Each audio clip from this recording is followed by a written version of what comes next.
মুহূর্তে সরাসরি চলে যাব উত্তরবঙ্গের লোকশিল্পীরা সাংবাদিক বৈঠক করছেন। সরকার আমাদের একটা শিল্পীর স্বীকৃতি দেওয়া মাত্র স্বীকৃতি পেয়ে শুধু জুজুর মতো আমাদেরকে ব্যবহার করেছে, বিভিন্ন আমাদের আশা জাগিয়েছে, আমাদের এটা করে দিবে ওটা করে দিবে, কিন্তু আমরা লোকশিল্পী যারা আছি রাজ্যের, আমরা কিন্তু বিভিন্ন দিক থেকে বঞ্চিত হয়েছি। কখনো আমাদের প্রোগ্রামের প্রলোভন দেখিয়েছে এবং আমরা দেখেছি যে কখনো লক্ষ্মীর ভান্ডার বাড়ছে কিন্তু শিল্পীদের নামে কোনো আওয়াজ নেই, আওয়াজ নেই।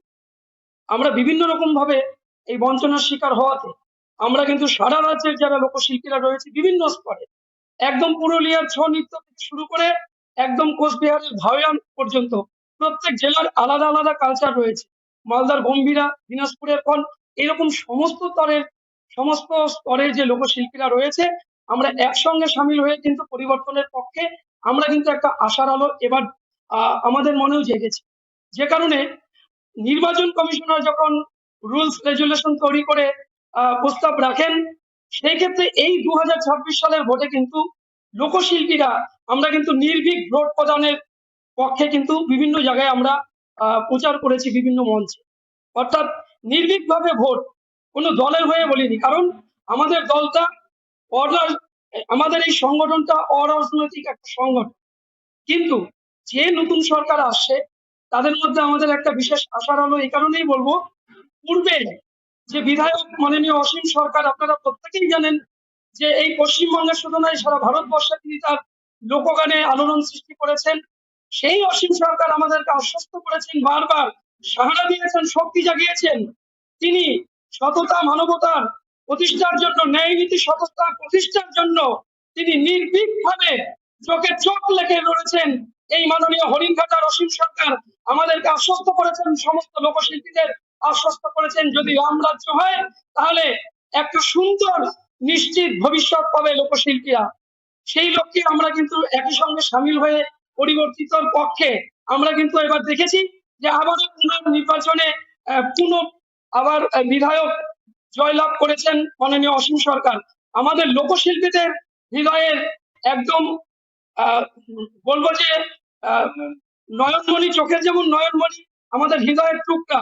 তাই আমাদের দাবি, পশ্চিমবঙ্গের যারা রাষ্ট্র নেতৃত্ব আছেন, যারা ঊর্ধ্বতর নেতৃত্ব আছেন বিজেপির, ভারতীয় জনতা পার্টি, তাদের কাছে আমাদের বিশেষভাবে অনুরোধ, মাননীয় হরিণঘাটা বিধায়ক অসীম সরকারকে যেন একটা মন্ত্রিসভায় তার যেন একটা স্থান থাকে।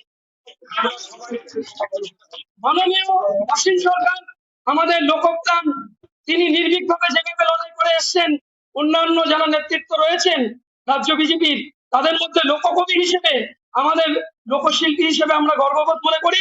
কারণ আমাদের রাজ্যে শুধু হাজার হাজার নয়, লক্ষ লক্ষ শিল্পী রয়েছে, সবাইকে তিনি জাগ্রত করেছেন তার বাণী এবং সুরের মাধ্যম দিয়ে। এবং সেই কারণেই বলবো, অসীম সরকার যেন একটা মন্ত্রিসভায় কোনো বিশেষ স্থান পায়। আমরা ঊর্ধ্বতর যারা কর্তৃপক্ষ, রাজ্য তথা সেন্ট্রাল নেতৃত্ব রয়েছে তাদের কাছে আবেদন, এবং সেই সাথে আমরা যারা ভাতা পেতাম এবং কখনো আমাদের প্রলোভন দিয়েছেন যে আমরা বিভিন্ন প্রোগ্রাম পাবো, মাসে 4টা 5টা পাইনি, এবং প্রত্যক্ষ যারা প্রতিষ্ঠিত শিল্পী, যারা প্রকৃত শিল্পী, তারা বঞ্চিত হয়েছে। কিন্তু আমরা দেখেছি যারা গানের গও জানে না, যারা তালের কও বোঝে না, তাদেরকে নিয়ে এসে শিল্পীর কার্ড করে দিয়েছে, ভাতা দিয়েছে। প্রকৃত শিল্পীরা বঞ্চিত হয়েছে, সেটা যেন না হয়, এর জন্য একটা সুবিচার হয়।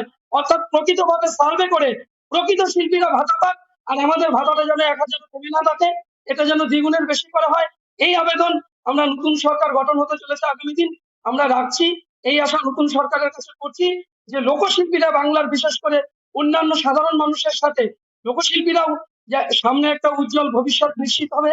আমরা আগামী এই সরকারের কাছে সেটাই আবেদন রাখছি।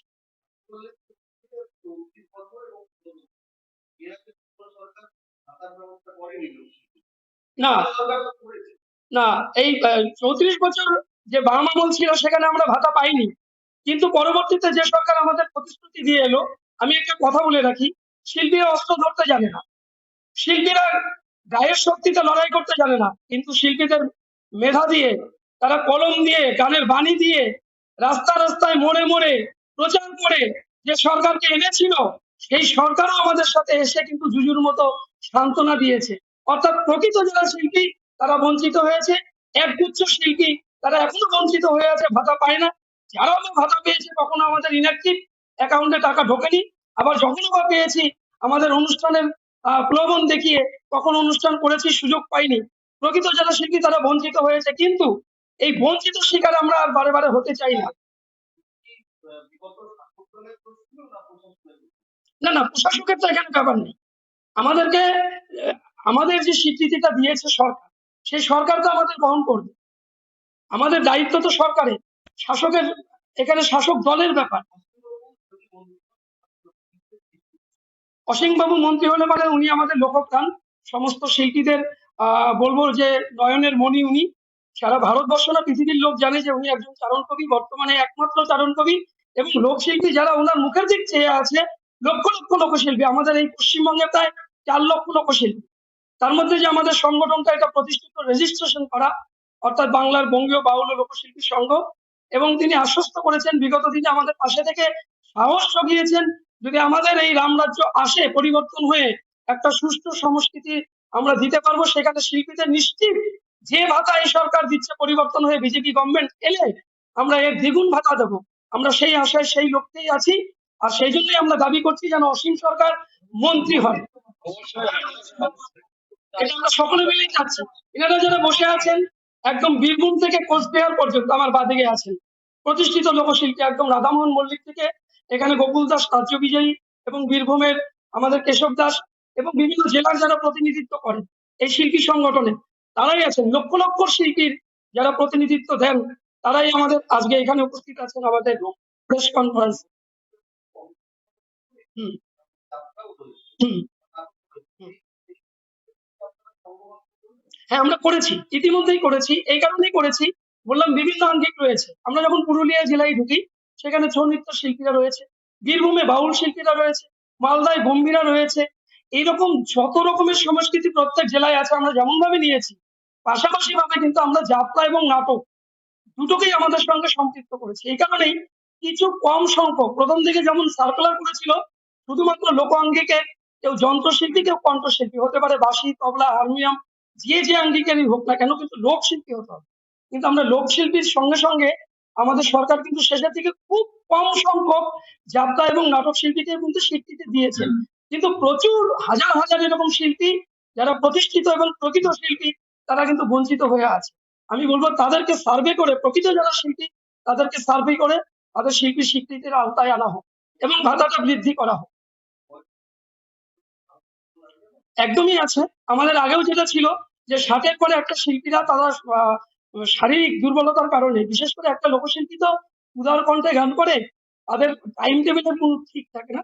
সেই কারণেই তাদের খাওয়া দাওয়ারও কোনো ঠিক থাকে না, রোগাক্রান্ত হয়ে যায়। শেষ বয়সে আমাদের এগুলো দাবি দাবা আগামী দিনে থাকবে। সরকার প্রতিষ্ঠা হওয়ার পরে আমাদের বিভিন্ন দাবি দাওয়া রয়েছে। যেমন একটা প্রফেশনাল শিল্পী আজকে উত্তরবঙ্গ থেকে দক্ষিণবঙ্গে যখন যাচ্ছে, হয়তোবা ট্রেনে বা বাসে, তাহলে সেই ক্ষেত্রে আমরা বলবো তাদের অন্তত যাতায়াত, এই যে যানবাহনের কিছুটা যদি বহন করে গভর্নমেন্ট, আমাদের অনেকটা লাঘব হয়। সেক্ষেত্রে চিকিৎসার জন্য অবশ্যই ব্যবস্থা নেবে। কারণ একটা তো আমরা শুনেই এসেছি শ্লোক, সবকা আহ, সব- সবকা সাথ সবকা বিকাশ। সেই ক্ষেত্রে তার মধ্যে তো আমরাও করি, কিন্তু স্পেসিফিক্যালি লোকশিল্পীরা যাদেরকে লোকশিক্ষক হিসেবে চিহ্নিত করা হয়, তাহলে তারা বিশেষভাবে কেন কিছু প্রাপ্তি তারা পাবে। বিগত দিনে আমাদের লড়াই ছিল, বামের আমলে আমরা পাইনি। বিগত সরকার আমাদের স্বীকৃতি দিয়েও অধরা রেখেছে। এই অধরার বিষয়টা আমাদের ক্লিয়ার করে দিতে হবে। এবং তার অনেকটা দায়িত্ব নিয়েছিলেন মাননীয় অসীম সরকার। তিনি একজন লোককবি, এবং তিনি জিতেছেন, বিপুল ভোটে জিতেছেন। জনগণ তার পাশে আছে, কারণ শিল্পীরা তার মুখ থেকে তাকিয়ে আছে। সেই কারণেই আমাদের ঊর্ধ্বতন যারা আছেন তাদের কাছে আমাদের দাবি যে অসীম সরকারকে কিন্তু মন্ত্রিসভায় একটা মন্ত্রীর আসন দিতেই হবে। সেই ক্ষেত্রে উনি যখন হবেন, বা আমাদের গর্ব, আমাদের একজন লোকশিল্পী তিনি যেমন ভাবে বিধায়ক তেমন ভাবে মন্ত্রী, আমাদের সমস্ত কথাটা আমাদের চোখ দিয়ে তিনিই দেখবেন, উনার চোখ দিয়েই আমাদের শিল্পীদের দেখা হয়ে যায়। সেই কারণেই আমরা চাই যে অসীম সরকার মন্ত্রিত্ব চাই, এবং সেই সাথে শিল্পীদের, লোকশিল্পীদের, বিভিন্ন আঙ্গিকের লোকশিল্পীদের একটা সুনিশ্চিত ভবিষ্যৎ। হুম।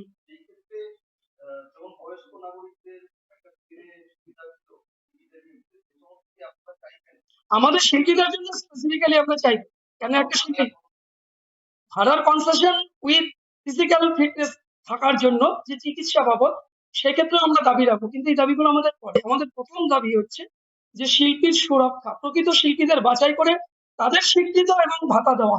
প্রকৃত যারা শিল্পী, কে ওই খেলা চালাচ্ছে, শিল্পী ছিল না, টেনে এনে কারো কাছ থেকে প্রলোভনের শিকার হয়ে তাকে শিল্পীর স্বীকৃতি দিয়েছে, সে ভাতাটা পাচ্ছে, প্রকৃত শিল্পী পড়ে আছে। বিগত সরকারের আমলেই হয়েছে, তার আগে তো ছিল না। যতটুকু করেছিল ততটুকু অধরা থেকে গেছে। এই অধরাটা যেন আর না থাকে, সেই জন্য সরকার গঠন, এই যে নবনির্বাচিত সরকার, ভারতের জনতা পার্টি পশ্চিমবঙ্গে আসছে, বিপুল আসন নিয়ে আসছে, এটা আমাদের গর্বের বিষয়। আমরা যারা লোকশিল্পীরা আছি না, আমরা যখন কোনো মঞ্চে গান করি, আমাদের গানটা শুরু হয় ভগবানের গুণগান দিয়ে।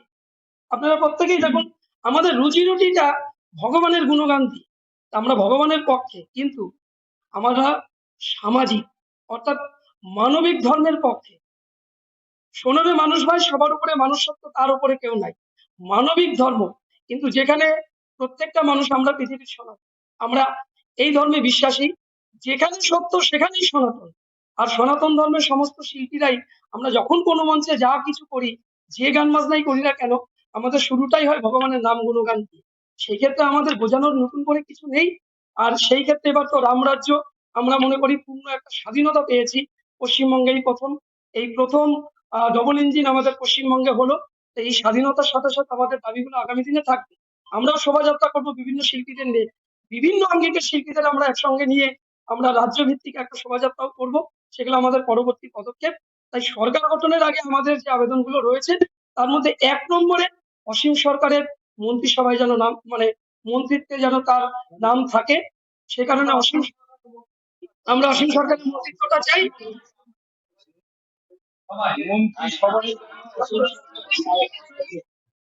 হ্যাঁ, কি বলছেন? হ্যাঁ, আমরা একাত্ম হয়েছি বলেই এই দাবিটা রাখছি। না, আমাদের যে সংগঠনটা সেটা কিন্তু অরাজনৈতিক।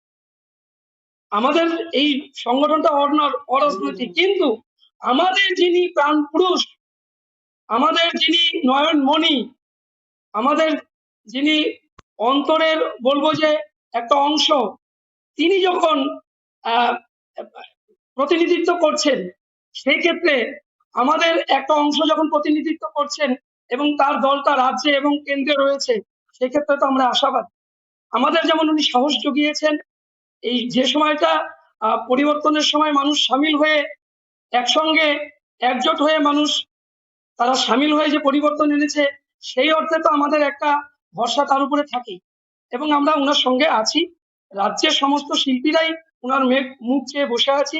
সেক্ষেত্রে আমরা এটা দাবি করতেই পারি। অসীমবাবুকে আমরা দাবি শিল্পীরা কেন রাখছি, যে তিনি একজন শিল্পী, তিনি একজন শিল্পী।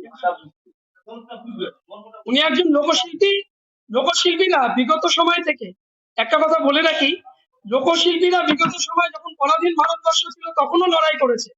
লোকশিল্পীরা যখন পরাধীন ভারতবর্ষ তখনও লড়াই করেছে সত্যের জন্য। অর্থাৎ আমাদের চারণ কবি মুকুন্দ দাস এই সত্যের লড়াই করে তিনি জেলও কেটেছেন ব্রিটিশ পিরিয়ডে, আমরা প্রত্যেকে আছি। সেই ক্ষেত্রে নির্ভীকভাবে আমাদের অসীম সরকার চারণ তিনি এই সত্যের লড়াই করতে গিয়ে 900খানা কেস খেয়েও তিনি থেমে থাকেননি। তিনি চোখে চোখ রেখে লড়াই করেছেন, সেটা আমরা মনে রেখেছি। আমরা সেই জন্য এখনো আশাবাদী, তিনি নির্ভীকভাবে যেভাবে লড়াই করে জয়ী হয়েছেন, সারা রাজ্যের সমস্ত বিধায়কের মধ্যে আমাদের লোকপ্রাণ, আমাদের গর্ব। সেজন্য ওনার মন্ত্রিত্ব পেলে পারে আমরা মনে করি আমাদের উজ্জ্বল ভবিষ্যৎ নিশ্চিত। ভারত মাতা কি জয়, ভারত মাতা কি জয়। উকি মারেন কেন কর্তা? কে বলে বড় মাছের স্বাস্থ্য দেখে শরীর খারাপ লাগে বুঝি? কি বলে আরে মাছেরা বলছে, এবার থেকে আপনার মাছেদেরও দিন কল্যাণীস প্রিমিয়াম ফ্লোটিং ফিশ ফিড। ভাসমানে খাদ্য আনে লক্ষ্মী মোদের ঘরে, জলকে ছালাত ছালাত ঘরের লক্ষ্মী আজই ঘরে আনো কল্যাণীস প্রিমিয়াম ফ্লোটিং ফিশ ফিড। ভাসমান খাদ্য। চোখের সমস্যা বাড়ার আগেই আজই আসুন জীবন রেখা হসপিটাল, আপনার পরিবারের নতুন ভরসা। সোনার ছোঁয়ায় আপনাকে রাঙিয়ে দিতে চোখ ধাঁধানো শ্রীহরির গোল্ড প্লেটেড গয়নার বিপুল সম্ভার নিয়ে এলো রায়গঞ্জের সোনার ছোঁয়া। বিয়ে হোক কিংবা উৎসব অনুষ্ঠান, সোনালী মানতাসা, টাইচেন, সীতাহার, চূড়, চোকার, এমনকি মঙ্গলসূত্রে নিজেকে সাজিয়ে তুলতে আজই আসুন রায়গঞ্জের একমাত্র শ্রীহরির এক্সক্লুসিভ শোরুম সোনার ছোঁয়ায়। সঙ্গে থাকছে আকর্ষণীয় ছাড়। আমাদের ঠিকানা কলেজপাড়া বাজার, বিশ্ববিদ্যালয় মোড়, রায়গঞ্জ, উত্তর দিনাজপুর।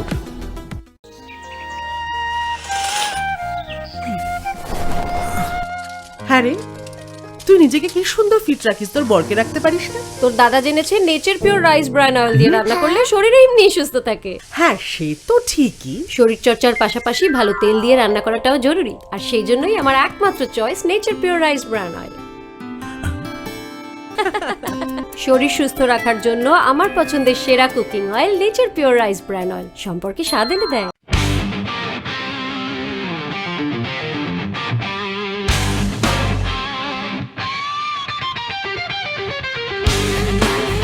কম বাজেটে ইলেকট্রিক বাইক খুঁজছেন, তাও আবার স্মার্ট বাইক? তাহলে আর দেরি কেন? আকর্ষণীয় ছাড়ে আপনার নাগালের মধ্যে দুর্দান্ত অফারে হাই কোয়ালিটির স্মার্ট ই বাইক পেতে আজই চলে আসুন রায়গঞ্জের গ্লোবাল সিটিতে। বিভিন্ন নামী কোম্পানি ইলেকট্রিক মোটর বাইকের বিপুল সম্ভার রয়েছে আমাদের কাছে, সেই সঙ্গে সার্ভিসও পাবেন একেবারে হাতের কাছেই। তাছাড়া একই ছাদের নিচে সুদৃশ্য হোটেল, রেস্টুরেন্ট, এমনকি অনুষ্ঠান ভবনও থাকছে। তাই আজই আসুন গ্লোবাল সিটিতে। আমাদের ঠিকানা 12 নম্বর জাতীয় সড়কের ফ্লাইওভারের পাশে, রূপাহার, রায়গঞ্জ, উত্তর দিনাজপুর।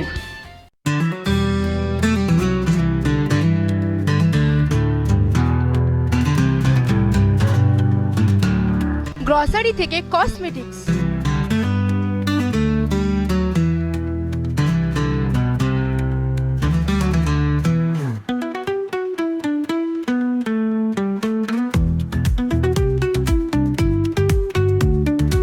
আপনার যে কোনো প্রয়োজনীয় জিনিস পেয়ে যাবেন একই ছাদের তলায়।